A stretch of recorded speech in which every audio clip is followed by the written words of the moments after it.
Doctor fine, have a phone. Your an engineer fine, something responsibility, some contract జరుగుతుంది.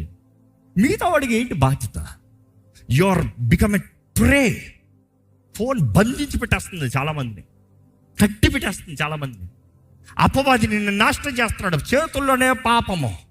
నువ్వు ఎంత గొప్ప విశ్వాసి ముఖ్యం కాదు, ఫోన్ పక్కన పెట్టలేకపోతే నువ్వు విశ్వాసి కాదు. ఎందుకంటే ఆ ఫోన్ నిన్ను ఏం చేస్తుంది? ప్రార్థన చేయడం ఒకటి చేస్తుంది, దేవుడి సన్నిధిలో వాక్యం చదవడం ఒకటి చేస్తుంది. ఫోన్లో చదువుతాను వాక్యం, ఎప్పటికీ చదవం.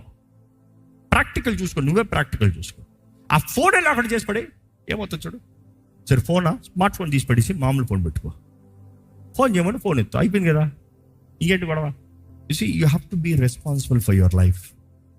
నీ జీవితానికి నువ్వు బాధ్యత తీసుకోవాలి. నీ జీవితానికి బాధ్యత తీసుకోవాలన్నప్పుడు ఎవరు ఏంటి ఎక్కడ ఏంటి. ఈరోజు చాలామంది పడుకునే ముందు ఎక్కడ పడితే అక్కడ తినేసి, ఏది పడితే అది తినేసి గ్యాస్ ఫామ్ అయింది, అల్సర్ ఫామ్ అయింది, అది ఫామ్ అయింది, ఇది ఫామ్ అయింది. ప్రార్థన దగ్గరకు వస్తే నాకు ఏమనిపిస్తుంది తెలుసా?